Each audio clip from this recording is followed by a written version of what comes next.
The North Carolina Motor Speedway at Rockingham, North Carolina. This is the Komfort Koach Rockingham 200. A presentation of SETN, the Special Events Television Network.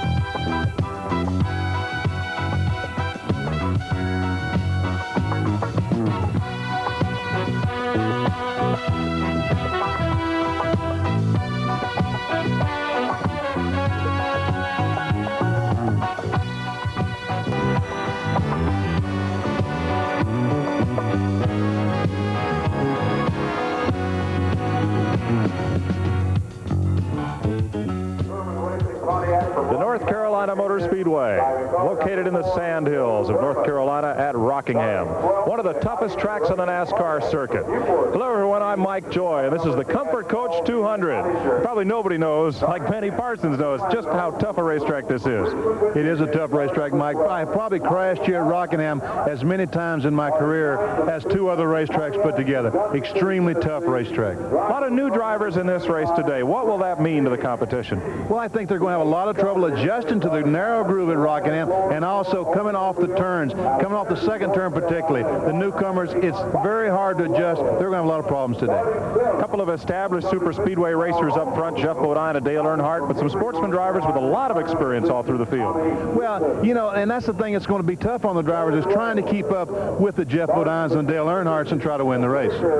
On pit road, let's go to Dick Bergeron. The fastest part of the racetrack is known as the groove. Here at Rockingham, the groove is down low on the bottom of the high-banked super speedway. Several years ago, in order to reduce tire wear, this entire racetrack was coated with a sealer. That sealer made it very smooth and somewhat slick. When the cars running over the racetrack, the sealer has been worn off here in the low part. So this is the best place to run. This is the fastest place to run. But there isn't really room to pass down here. Those who wish to pass have to move up on the banking. And up here, it gets very slick. The sealer is still on. And if you lose control here, there's about 2 grooves and then a solid concrete wall. This is no easy place to run a race car. Thank you, Dick. We'll also be hearing from senior correspondent Charlie Harville back in the studio during today's telecast. We'll be right back with the starting lineup after this. Car number 21, Larry Pearson. They're on the pace lap at Rockingham. Let's take a look at the starting lineup. 2 Grand National drivers share the front row. Jeff Bodine of Chemung, New York in the Levi Garrett Pontiac. And the Wrangler Jeans Pontiac of Dale Earnhardt of Kannapolis, North Carolina. 2 Sportsman stars in row number 2, Dale Jarrett of Hickory, North Carolina, and Jack Ingram of Asheville in Oldsmobiles.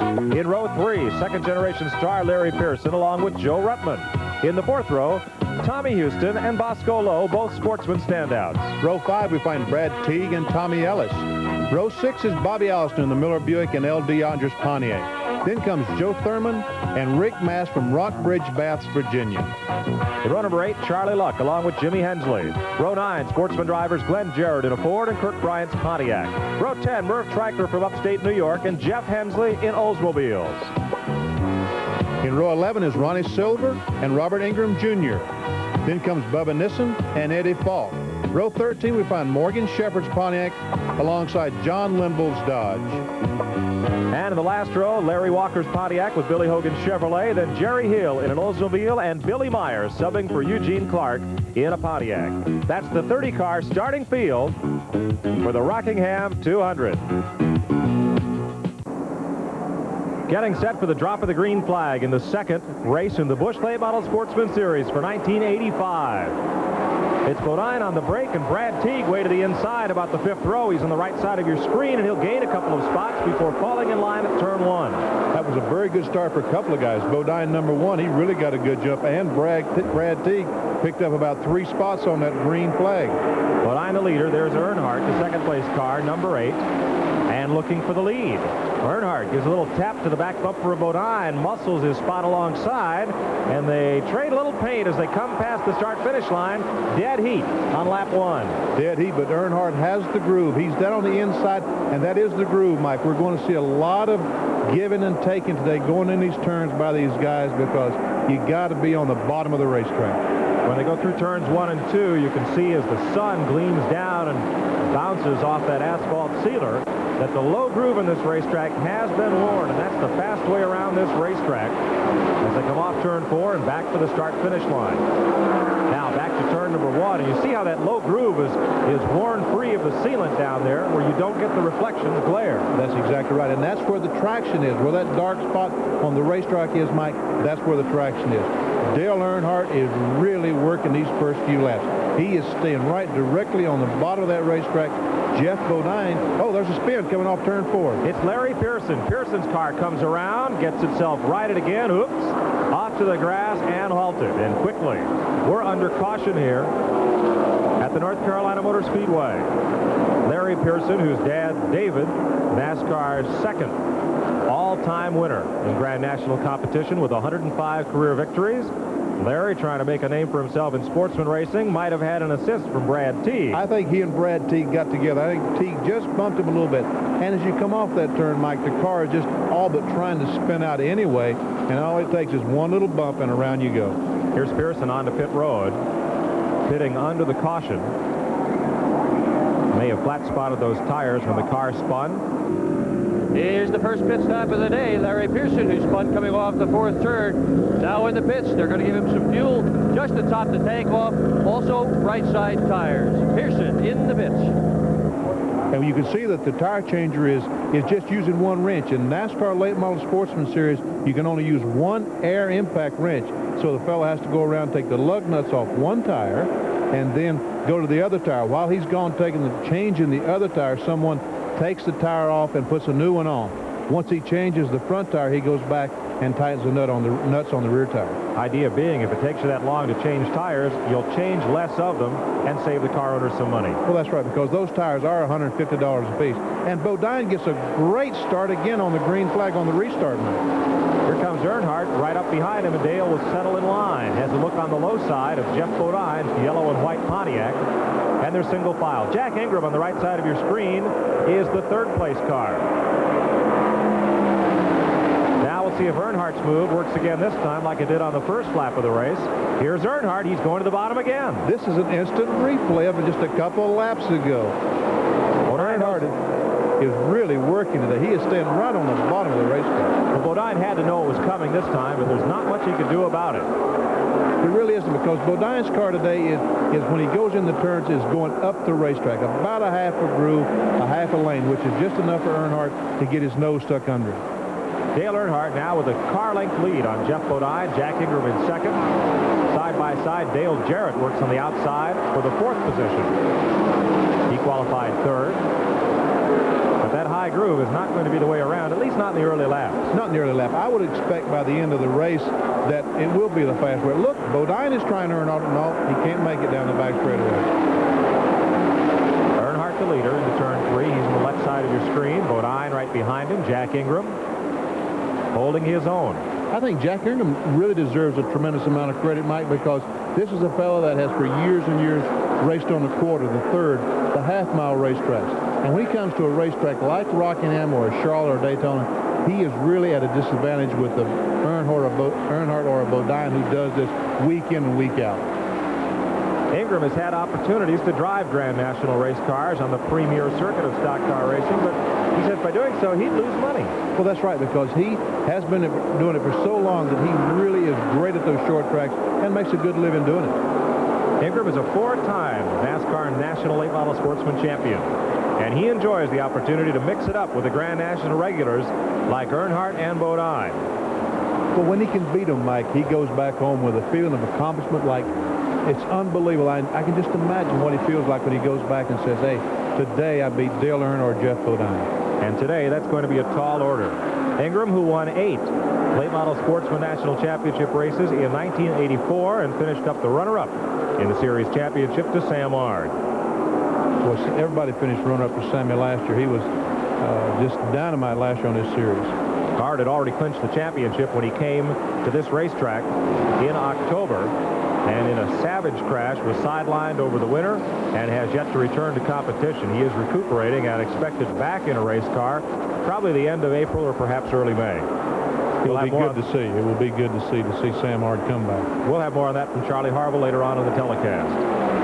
Dale Earnhardt, your leader. In the Wrangler machine on the left side of your screen, that's car number 8. Jeff Bodine driving again this season for Rick Hendrick and the All-Star Racing Team out of Charlotte, North Carolina. The yellow and white number 5, emblematic of their new sponsor, Levi Garrett Tobacco. Dale Earnhardt, these first few laps, Mike, has just established himself as, looks like, as the car absolutely to beat today. He just doesn't seem to like he can do anything wrong. And look, he's just, every lap he seems to put a few more feet on Bodine. I don't think I've ever seen a car this good as early on in the race. And it's an interesting contrast in driving styles. Earnhardt will lead this race. If there's any way possible, he would lead every lap. Well, yes, if he can lead, he wants to be in front. But Bodine is kind of the same way. And look, he's closed back up. You know, just when I say Earnhardt's going to drive away, Bodine drives back up on his rear bumper. Jeff Bodine running just about 15 feet away. And trouble again. Spinning is the 84 car of Billy Myers, who hopped into that ride this morning. That's back straightaway. And he's down against the barrier. See if he can get refired and moved around without a caution flag. The cars are slowing down. There is a caution flag on the Speedway, Mike. And that's the second turn that I was talking about early on in the race. At the beginning of the race, that second turn is a tough corner, and it's going to be problems for the other drivers. So we're in the caution for the second time today at Rockingham. We'll be right back. At Rockingham, North Carolina, Dale Earnhardt is attempting to wear out the field here in the Rockingham 200. Busch Late Model Sportsman Series race, and he's doing a pretty fair job of it, Benny Parsons. As we mentioned early on in the show, he really is working today. We can see him now right on the bottom of the racetrack, down the back straightaway, right up against the wall, and look how close he gets to the outside retaining wall as he enters turn 3. He's making that turn very round, which is keeping the car just very neutral through the turns, and he really is making. There's Jeff Bodine, the second-place car, and he's got to be 5 or 6 seconds behind. There's Joe Ruttman in third. Fourth right now, Jack Ingram. Fifth is Bobby Allison. Sixth is Tommy Houston. Seventh is Dale Jarrett. Running in the 8th position is Joe Thurman. And 9th is Rick Mast. Bosco Lowe has the 10th spot. Earnhardt, really, look at it. He stays right on that white line all the way through the turn. The car is just superb today. Earnhardt from Kannapolis, North Carolina, former Grand National Rookie of the Year in 1979. Followed it up with the Winston Cup Championship in 1980. We see the little bit of smoke that he has going in turn 1. The fans watching might think he has a problem, but that's just a little bit of tire smoke.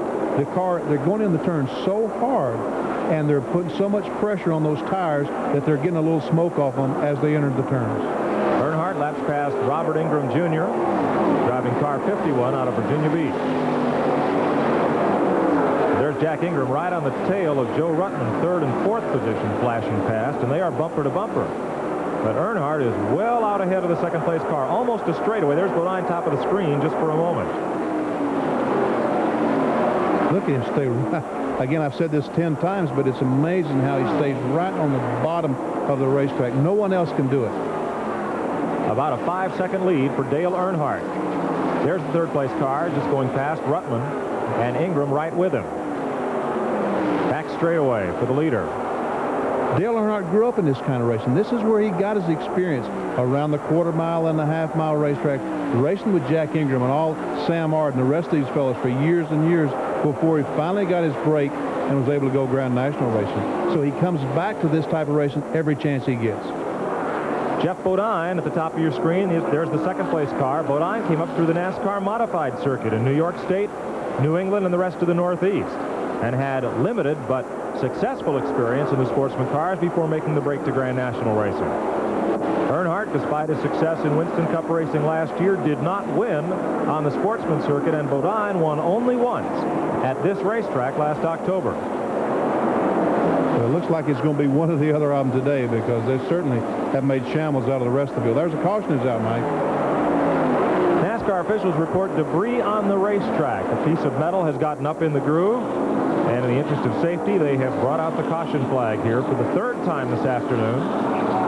Everybody will come to pit road for a fuel, look at the tires, and perhaps change in. There it goes Earnhardt, the leader, and Bodine. Joe Ruttman, Jack Ingram, Bobby Allison. All on pit road. Let's follow the leader in, Dale Earnhardt. Earnhardt, as the world's fastest pit crew, is certified by NASCAR. We'll show you highlights of that pit crew competition a little later on in the broadcast. Look at that shot, Mike. All those cars and all those people, and how in the world that anybody can make any reason. There's Bobby Allison with his hood up. That's bad news. Anytime the hood is raised, that's bad. Let's go to the studio for a moment and join senior correspondent Charlie Harville. Thank you, Mike. Good afternoon, everyone. We have a couple of segments today to talk about. First, we want to talk about the SETN mailbag, and we really appreciate hearing from so many of you. We're delighted to get your letters, and if you have questions you want to ask or comments you want to make, we certainly want to hear from you here on the SETN mailbag. Have first a letter from Stanley Scott of Neenah, Wisconsin, and he has a very interesting comment to make regarding the coverage of the Carolina 500 and the tape that we showed of the first Carolina 500 at Rockingham. First race run at Rockingham actually was the American 500.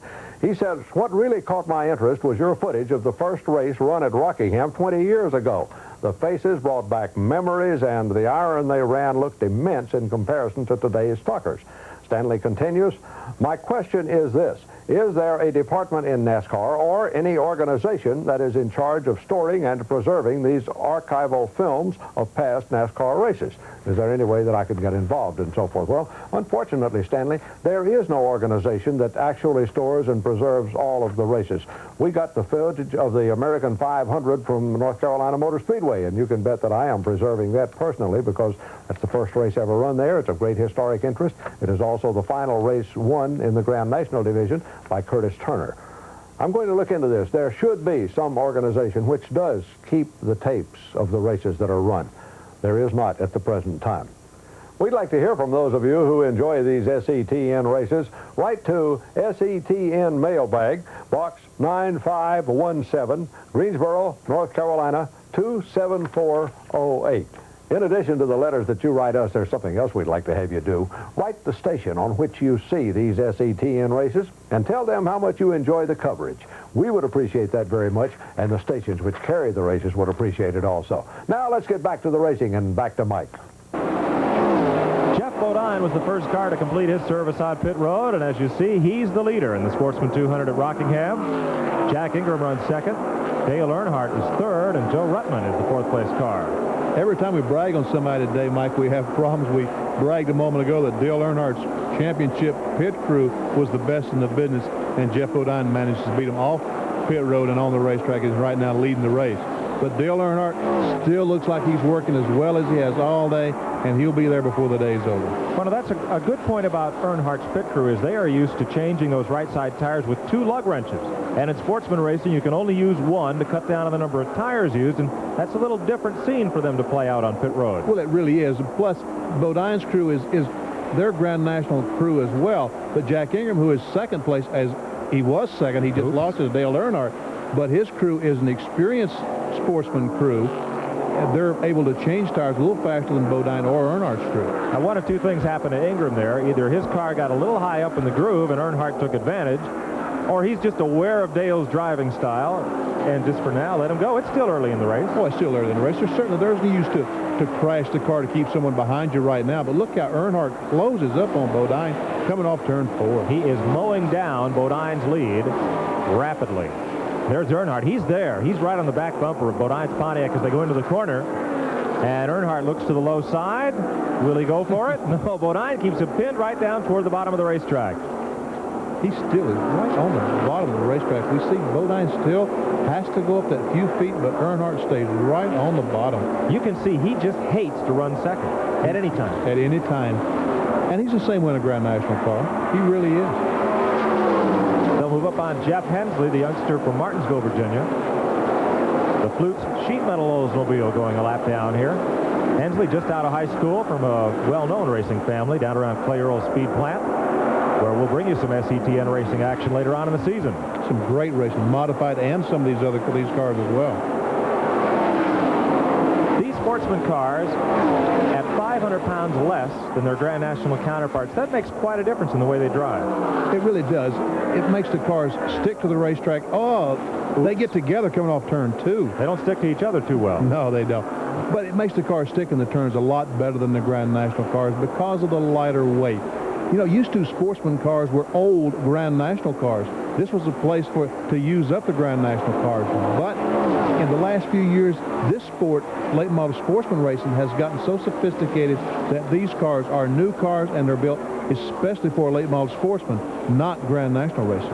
Also, with a lighter weight and the small carburetor rule NASCAR has put on these cars, some of them going to smaller engines as well. Here's Jack Ingram, right up with the 2 liters, and Ingram, one of the drivers that favors the 311 cubic inch small block Chevrolet as opposed to the 355 cubic inch that used to be the norm in sportsman racing.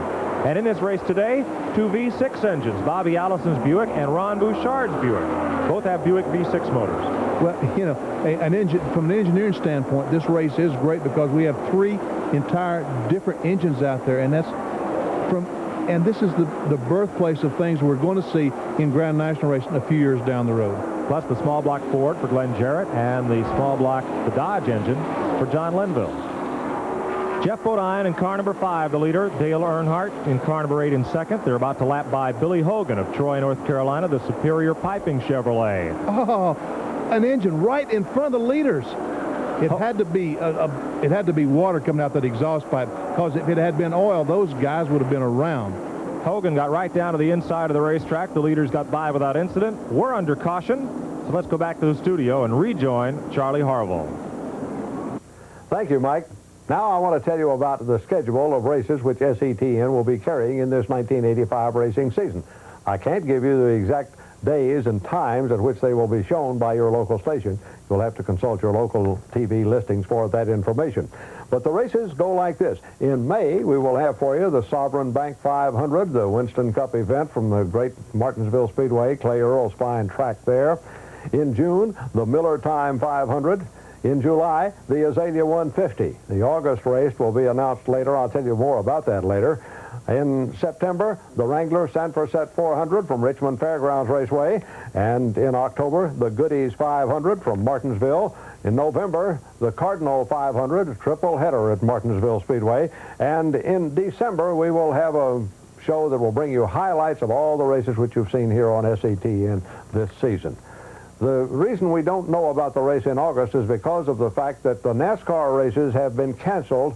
The NASCAR races at Nashville have been canceled by NASCAR because of the uncertain situation regarding the ownership of that track. There won't be any races at Nashville, any NASCAR sanctioned races this season. We'll be back with more racing right after this. 8 cars are on the lead lap as we look for the restart. Earnhardt the leader, Bodine in second, Jarrett is third, Ruttman is fourth, 5th is Houston, 6th is Rick Mast, and Joe Thurman and L.D. Ottinger. Joe Ruttman tried to get a start, tried to get by Dale Jarrett on the outside. Jarrett would have none of that. He still holds 3rd spot. Gives the 2 leaders a little breathing room, though, as Earnhardt and Bodine battle down the back straightaway. Then it's Jarrett, Ruttman, and Houston. Look at Earnhardt. He finally got a good start on the restart. He pulled those extra few car lengths that he needed to, and looks like he's going to maintain them. Dale Earnhardt leads the pack down to turn 1.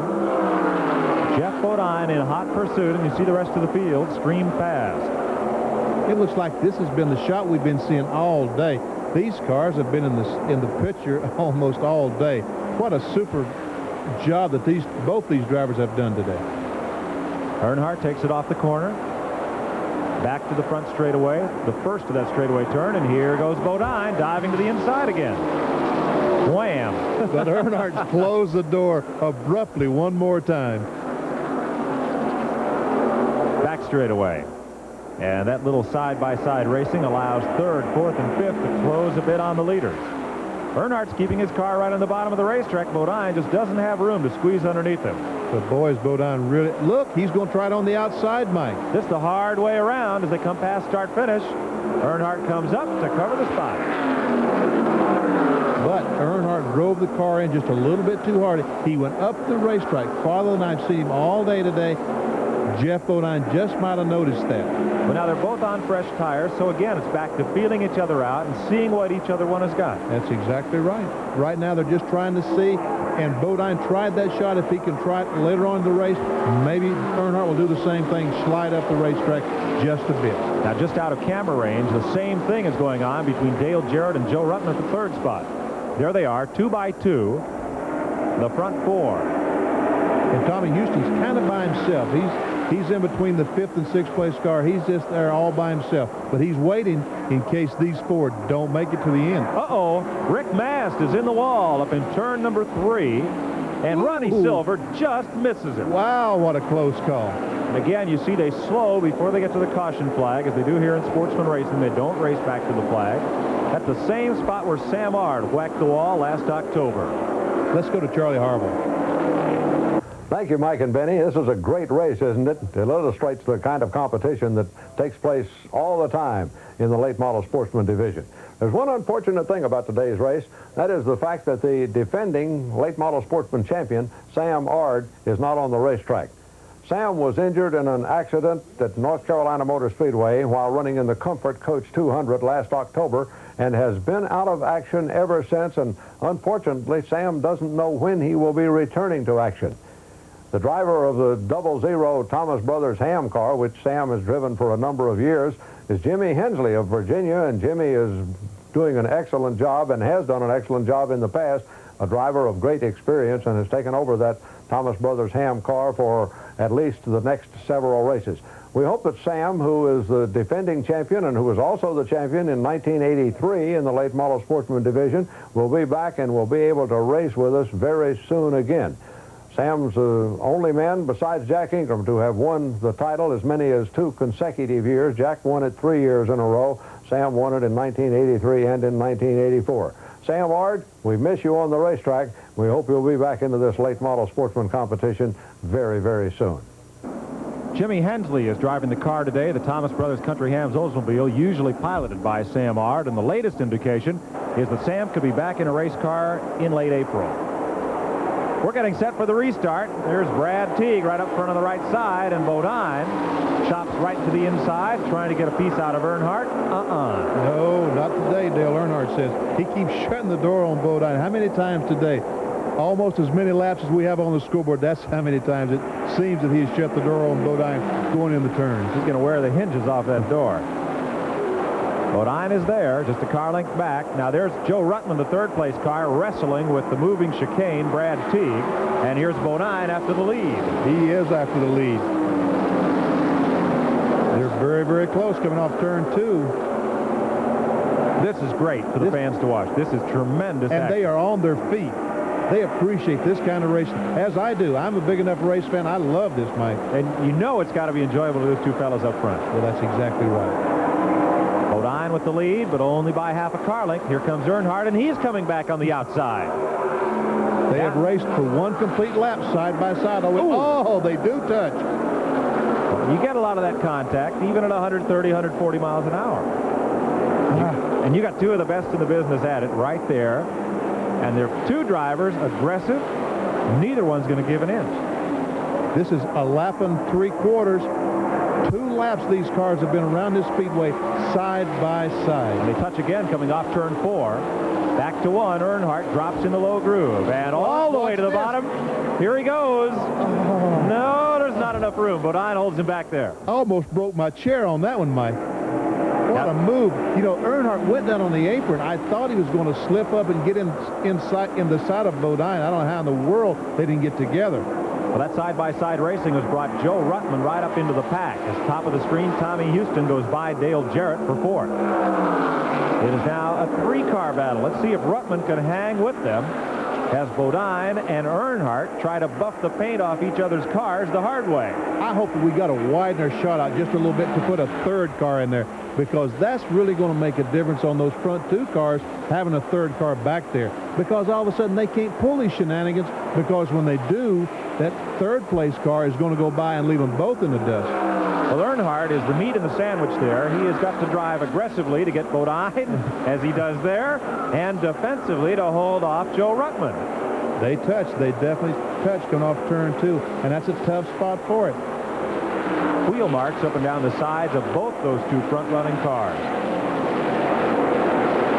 Front straightaway. It's hard to remember. It's hard to remember seeing two cars as close to being the same, equal cars as these two are. They're just unbelievable how close they are today. And that's evolved through the race. At the first 100 miles, I would have definitely said Earnhardt was the strongest car, but now I'm not so sure. No, that's exactly right. They, we've talked many times about, they've been working on Bodine's car, and right now he is as fast as Earnhardt, as he proves there. Earnhardt looked like he was under him, yet he pulled he is away. under him. He is under him in turn one. And Bodine can't close the door on him. He's got to give Earnhardt some racing room. Earnhardt takes advantage and climbs right up the left side of Jeff's car. And there's Joe Ruttman. Goes by now. He's in second place. Bodine is back to third. I believe the phrase is hung out to dry. That's what happened to Bodine. He got up in that high groove. The low side's the fast way around. He got hung out to dry, and Ruttman wants the lead. Here comes Joe Ruttman. Where is he? We haven't heard from him all day. He is not the kind of driver that has to lead the race. He'll sit back and it doesn't bother him, and he'll take his shot when he needs it. And right now is the time. Well, you know, I guess right now he wants to see, can he pass these guys? Can he, in fact, win this race? And right now is as good a time to find out as any time. And he's got a strong horse. Ed Whitaker's car is always immaculately prepared, and it's always one of the cars to beat on the Sportsman circuit. Earnhardt's driven it. Morgan Shepherd's driven it. A lot of top names have been behind the wheel. And have won with the car. That's exactly right. Bodine now gets to watch from third spot. Right side of your screen, Jeff Bodine. In the middle, the white car is Joe Ruttman. And on the left, the race leader, Dale Earnhardt. Again, they lap by a little slower traffic. Here's Bodine. He's going to try the inside on Ruttman. Let's see if he gets some room. He does. Ooh, and he's got second spot. You know, Joey Chitwood and his crew, they don't drive any closer than this. No, because these cars continually are touching. They're touching front fenders to front bumpers to rear bumpers, front fenders to rear fenders. Continue their touching through the turns, and it's just amazing that we haven't seen one of these cars spin out. Front straightaway once again. Earnhardt, Bodine, and Ruttman. Two Pontiacs and an Oldsmobile. Out ahead of Tommy Houston and Dale Jarrett. Mike, I can't get a handle on this race to save my life. A couple of laps ago, I thought maybe Bodine was going to fall back. And now it looks like he has the fastest car in the field. I'm having trouble figuring this race out. Well, I think it's Earnhardt's driving style that's keeping him in the lead. Trouble, Mike, in turn two. Merv Treichler of Sanborn, New York, has hit the wall a ton. You see what is left of the front end of his J&J Racing Oldsmobile, the NASCAR modified and dirt track modified standout, is out of this one. As Dale Earnhardt comes to pit road, you see the battle scars up and down the right-hand side of his Wrangler Pontiac. The jack man is jacking the car up, but he don't have anybody over there with a lug wrench. Well, they brought a tire out. That's Will Lind with the two tires. They're not going to change them. Fuel only for Earnhardt as he comes down pit road. Dale Jarrett's getting right side tires. Joe Ruttman is getting left side tires. But Earnhardt with gas only goes back on the race course. We'll see how this strategy plays out. There's Bodine and Ruttman up behind the pace car. It looked like that Earnhardt wanted tires because he sat there for a few minutes. He didn't just drive away. He sat there like, you know, come on, guys, change the tires. But evidently, now he's back in the pits. Well, we're going to change the tires after all. Must have been a miscue on the first stop, as now they're around to change the right side tires on Dale Earnhardt's car. And again, you know, if somebody has just joined the broadcast, earlier we mentioned in the race that the crew can only use one air impact wrench. That's to try to keep these fellas from changing tires, and it's to save somebody. See them toss the wrench back to the rear man, so they use one wrench to change two tires. But they find a way to change both tires on one pit stop, so the rule slows them down a bit, but it does prevent them from making, say, a four-tire change. At least it keeps them buying another an air wrench, and that's $300. Dale Earnhardt's back on the racetrack. We'll be back. 9 caution flags have slowed the average speed to 104 miles per hour, but when the green flag has been out, the action has been spectacular here at Rockingham, North Carolina. After the round of pit stops, Jeff Bodine, who did not pit, is the race leader.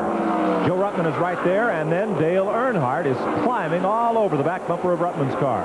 Dale Earnhardt hasn't found himself in third place many times today. And it don't look like he's going to stay there long this time. Now, you race against him, what, 18 times a year. Is there a more aggressive driver in all of big-time stock car racing? No, I don't think so. I think Earnhardt has to be the most aggressive guy that we have in the Grand National division. And, we've seen it all day today as he just goes right by Joe Ruttman to take second place. He continually all day has been going for the front, pushing, shoving, gouging as hard as he can. You see a little smoke off the right side of his car. That's tire smoke in the corners. The Goodyear people tell us that's normal. It's just the interaction of the racing tires with the rubber-based sealant that's been put on the racetrack. Boy, look at him come off that turn. How about that rubber-based front bumper? Going up against Jeff Bodine. It is Bodine, Earnhardt, and Ruttman. And here goes Earnhardt. Whoosh. Well, we saw Dale Earnhardt a few moments ago, just before we went away to commercial. He changed the right side tires. As you mentioned, Jeff Bodine stayed on the racetrack. So right now, Dale Earnhardt has an advantage because he has fresh, cold tires on the right side. But in a few laps, look at Bodine with those used tires. He comes right back. Well, Bodine's car was working so much better in the last few laps than it had at the start of the race, and better than Earnhardt. Here's Earnhardt right back at him. We can't keep up with him fast enough, folks. Wow. It's like a tag team match. It really is. But they won't stay in the ring very long to keep tagging each other out. And waiting to tag in is Joe Ruttman in car number 7. Ruttman goes way up high coming around the front straightaway. Here's Bodine again. Down on the low side, Earnhardt.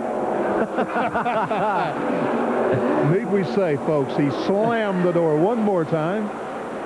Kaboom. Okay, back straightaway. Earnhardt, Bodine, Ruttman. This has got to be as much fun for these three guys on the racetrack as it is for us watching it. Well, I don't know if it is for Joe Ruttman because, he wants to win, and I don't know how he's going to beat these two guys. Here, Bodine goes again. But again, Earnhardt closes the door. Discretion being the better part of losing your right front fender, I think. It's as competitive a race as this track has ever seen. Oh, there's no doubt about it. Well, how many races do we see a year, Mike? We see 40 races a year. How many races do we see like, folks, this is unique. It's different, and I hope you're enjoying it as much as we are. Well, it's getting down to the countdown laps in just a few moments here. We'll see if Earnhardt's fresh right side tires can overcome the handling advantage that Jeff Bodine's crew has given him in the last third of this race. Lap traffic a factor here as they get into turn 3. Oh, you see what happens when that slow car gets in the way.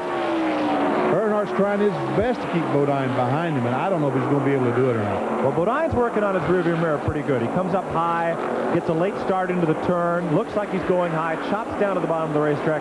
He's trying to worry Earnhardt out of that low groove and into doing something defensive that'll give Jeff some room to sneak underneath. Well, that's right. If he can just get Earnhardt to move up on the racetrack a little bit to try to block what he thinks is a move, then Bodine, boom, is going to go right by him. Here he goes, down to the inside once again. Earnhardt comes through the D and chops right down once again. Finishes it off right down low against the track apron in turns 1 and 2. Those slow cars are really giving him a lot of room. I'm glad to see that because these fellas have raced too hard today for a slower car to make a difference in the outcome. Eddie Falk, the car that they're lapping past, 0-4. Did Bodine use Falk as a pick? 5 laps to go. I saw Harold Kinder give him the signal that time by. 5 laps to go. Well, now we'll see if all that feigning and all that jockeying for position and testing each other out, how it's going to play out here. Earnhardt is the race leader. He's led most of this race today. Bodine has had a shot at the lead several times, only to fall victim to Earnhardt passing on the low side. Joe Ruttman, the unknown factor among the three. He has been up toward the front, has not quite scratched his way to the lead. But yet, when there's 10 laps to go, when he saw the 10 lap to go signal or the 5 lap to go signal, look, Mike, he's right there. So maybe, just maybe, he's had something all day we haven't seen before. We've had 15 lead changes in this race as Earnhardt goes to the low side on traffic. Bodine goes to the high side, and Bodine had the jump off the top of the corner. He's the first guy into turn 1 with 3 laps to go. But Earnhardt digs out of the corner and comes out first. Joe Ruttman almost had him a spot. Almost. Look, Bodine is going to try it down the back straightaway. He'll have to get hard into turn 3 to get Earnhardt there, and it doesn't happen. 2 laps laps to go, coming out of turn number 4, and the 3 cars are stacked up for the lead and the victory. Here's Bodine again, right down to the inside with 2 to go. He leans on Earnhardt just a bit. No, just a lot, and they come off turn 2 side by side. They are side by side. Look, Joe, I thought maybe Joe Ruttman was going to make it 3 abreast going down the back straightaway, but there's room for 2, much less 3. Bodine has him. Have a Carling. And here comes Ruttman on the bottom of the racetrack. White flag. 1 lap to go. Ruttman can't do it. He slides back into line, single file. Bodine's the race leader with a lap to go. Here is Earnhardt. Into the back bumper of Bodine. It gets Bodine out of shape. Here goes Earnhardt. That little disruption of Bodine's momentum is all Earnhardt needed. And Joe Ruttman's alongside for second spot. I don't think Bodine can come back on the outside. He may have a chance, but battling Ruttman for second, hangs him up to the high side. Bodine jumps to the bottom of the racetrack. Earnhardt gets the checkered flag.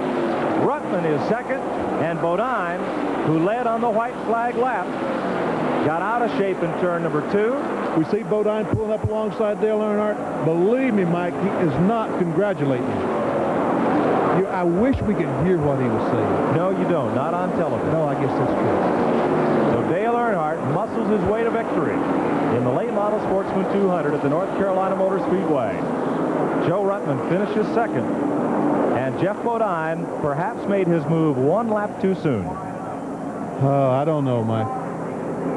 You know, he passed him coming down for the white flag. I thought it was a good pass. I really did. I thought it was a good pass. A very happy Wrangler crew pushes Dale Earnhardt's Pontiac into victory lane here at Rockingham. Let's go to Dick Berggren. Dale, it was some exciting battle to watch. What was it like inside the car? Well, it was one of them races, you know, we had to race him pretty hard there at the end. We'd rubbed him a couple of times back and forth, and I had to rub him to get around him, but, you know, that was close racing. I didn't knock him out sideways, you know, I just had to rub him to get around him. How important was the tire change that you guys took at the end of the race? Well, we really didn't need them. The car was getting a little loose, and I was scared I had one going down. I wanted to check them, and we come in and change right sides, and we were just lucky to make that time up. Now, you pulled in here to victory lane. It appears as if you have black tire marks all the way around the car. Was this an especially rough race? No, Jeff and I just raced close all day long. You know, we didn't really beat and bang. It was just, you know, side-by-side racing, rubbing, and we raced like that, side-by-side, and rubbed and went right on, and didn't even really knock each other sideways or anything like that. You know, it was just one of them close races. What's the emotion when you're rubbing tires at 140 miles an hour for the lead of a stock car race? What goes through your mind? Just trying to get ahead of them. You know, it's exciting. That's really why I race, is a close race, and I like to win a close one. And there's Dale Earnhardt, who just did, in fact, win a close one here at Rockingham. Let's take another look at it, Benny. Well, you know, he said he didn't knock him sideways. Well, it depends. Sure, he's not 45 degrees sideways, but right now they do get together. Jeff Bodine goes a little bit sideways, but Bodine did go in the corner just a little bit too hard. He went up the racetrack. He left an opening for Dale Earnhardt. When Earnhardt headed for the opening, Bodine tried to close the door, but Earnhardt went on. They got together, and Bodine's car went a little bit sideways.